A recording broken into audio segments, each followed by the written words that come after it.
You want to start a business and you'd like to find out what would be your success rate? This is what we will be seeing in this video. I'll see you inside.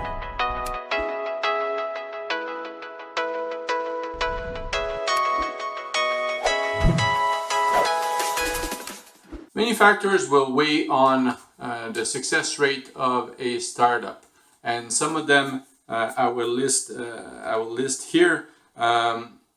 If you have experience, you or your team have experience in the market that you are launching your business into. So if this is something that you know, that you understand, you know the dynamics, you know the various players, you've been doing this for many years, your success rate is increased. If you have a lot of financial resources and or you know how to manage your money, this helps a lot. There's a lot of companies that hit problems when they have shortcomings with their cash flow. So if you are able to manage that aspect of your company, that increases your success rate. Also, if you follow market trends, if you have done this for many years and you don't adapt to the various reality, chances are that new companies will be passing you by. So it is very important, even though if you have a success recipe, to always evaluate and keep in the front end of what is coming. The other thing is to surround yourself, we said that, I'm sorry, to go with a contingency plan. So what happens if things start to go sour? Well, you have to have a backup plan and you have to know when and how to implement it. That is very important. The last point that I want to make, and it's a very important one, is to be able to diversify your client list. There's so many companies that will start and they will start with one main client and maybe having 2 or 3 smaller clients. The big clients representing something anywhere north of 80 to 90% of their sales, and 2 or 3 clients representing the rest. This is a very dangerous situation because you are at risk of catching a cold if that big client sneezes. What do I mean by that? They go to another company. What happens there? They downsize because they themselves are dealing with hard time. What happens to you?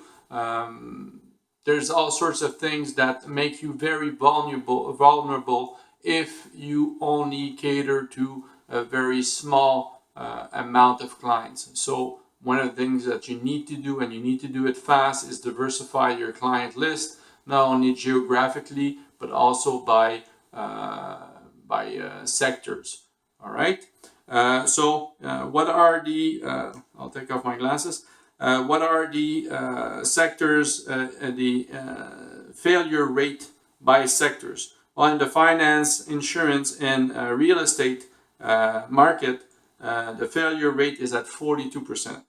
Education and health, it climbs up to 44%. But those numbers are in the United States, where the private sector is a lot more prominent than in other countries.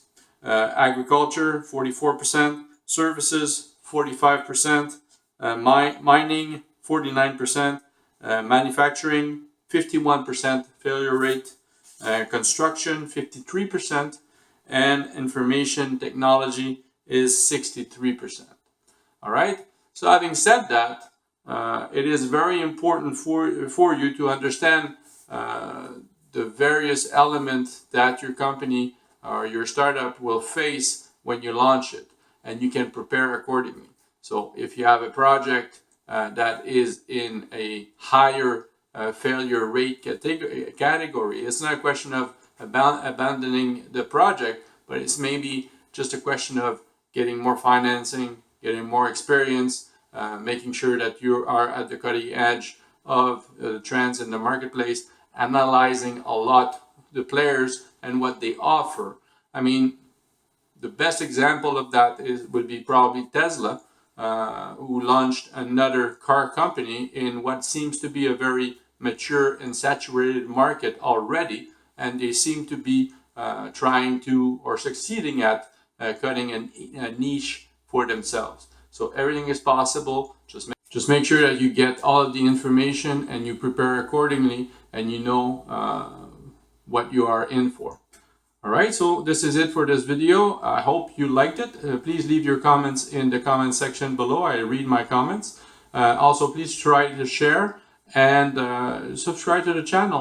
Get it known to the people around you, and help me get growing. Sorry, I put a lot of effort in producing those videos. So if I see more and more people coming to the channel, that will encourage me. All right, thank you very much.